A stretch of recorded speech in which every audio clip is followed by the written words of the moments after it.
ये आपको विदित ही है, मेरे द्वारा श्रीमद् भगवद गीता के संस्कृत श्लोकों का सरल हिंदी में अनुवाद करके हिंदी गीता की छंदबद्ध रूप में रचना की गई है और इस हिंदी गीता के निरंतर पाठ का क्रम चल रहा है। इस क्रम में अब मैं आपके समक्ष 13वां अध्याय, जिसे क्षेत्रज्ञ योग के नाम से जाना जाता है, का वाचन करूँगा। कृपया श्रवण करें। भगवान बोले, अर्जुन, इस शरीर को क्षेत्र कहा जाता, ज्ञानी जन क्षेत्रज्ञ उसे कहते जो है इसका ज्ञाता। सारे ही क्षेत्रों का हूँ क्षेत्रज्ञ, धनंजय जान मुझे, क्षेत्र और क्षेत्रज्ञ ज्ञान लगता है सच्चा ज्ञान मुझे। जो है जैसा क्षेत्र हुआ जिस कारण लिप्त विकार सुनो, जो जैसा क्षेत्रज्ञ सभी का क्या प्रभाव है सार सुनो। ऋषियों ने बहुभांति इसे गीतों में छंदों में गाया। ब्रह्म सूत्र के विविध पदों में भी इसका विवरण आया।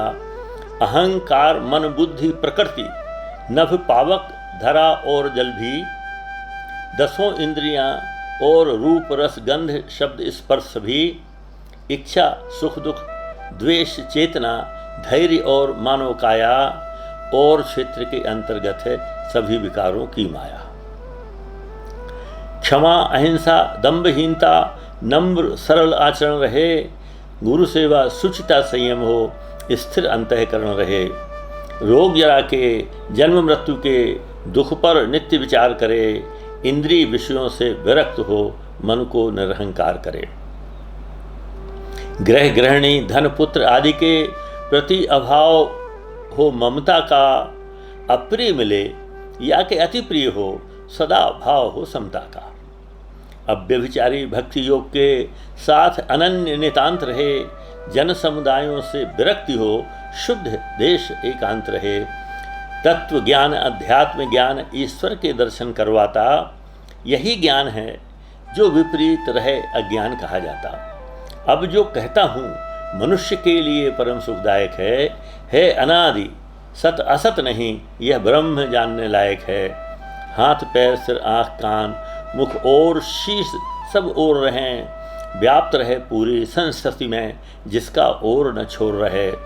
इंद्रिय विषयों का ज्ञाता पर धारण उन्हें नहीं करता, निर्गुण है पर गुण को भोगे, अनाशक्त करता धरता।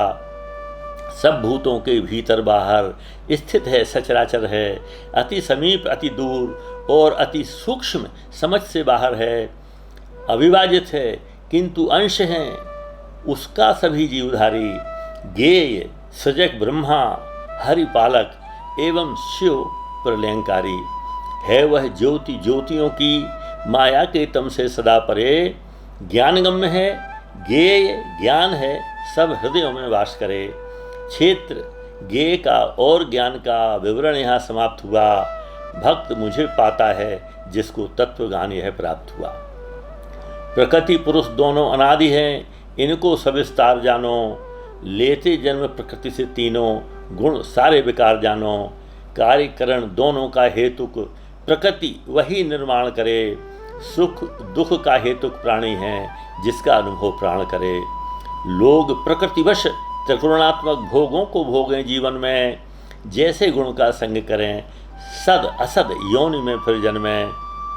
उपद्रष्टा अनुमंता भरता भोक्ता और महेश्वर है, देह स्थित यह जीव आत्मा पर ब्रह्म परमेश्वर है। पुरुष प्रकृति के गुण का जिस मानव ने सार तत्व जाना, कर सारे कर्तव्य कर्म रुकता उसका आना जाना। कितने ही जन दर्शन पाने आत्मिक ध्यान लगाते हैं, ज्ञान योग अपनाते कुछ कर्म योग अपनाते हैं, पर कुछ लोग अन्य से केवल सुनकर उपासना करते। श्रवण परायण बेजन भी सर्वदा मृत्यु सागर तरते। सभी चराचर जीवों के उद्भव का एक यथार्थ सुनो, मिलने से क्षेत्रज्ञ क्षेत्र के जीव जन्मते पार्थ सुनो। नष्ट हो रहे जीवों में भी अविनाशी ईश्वर देखे, उसकी दृष्टि है जो समदृष्टि सदा रख कर देखे। जो रखता संभाव सभी में ईश्वर के दर्शन करता, वह पाता गति परम, अगर वह तन के साथ नहीं मरता। जिस मनुष्य को प्रकृति कर रही है सब कृत्य दिखाई दे और अकर्ता दिखे आत्मा, उसको सत्य दिखाई दे।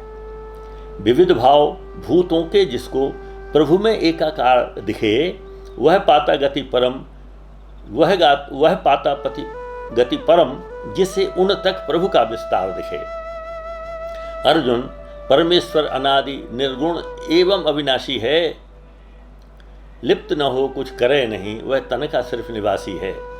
लिप्त न होता सूक्ष्म गगन सर्वत्र भले हो व्यापकता, वैसे ही आत्मा देह के गुण में लिप्त न हो सकता। एक अकेला सूर्य सभी लोकों को आलोकित करता, वैसे ही क्षेत्रज्ञ क्षेत्र में अर्जुन सद प्रकाश भरता। ज्ञान चक्षु को खोल तत्वतः मुक्त प्रकृति से हो जाए, क्षेत्र और क्षेत्रज्ञ भेद जाने तो परब्रह्म पाए।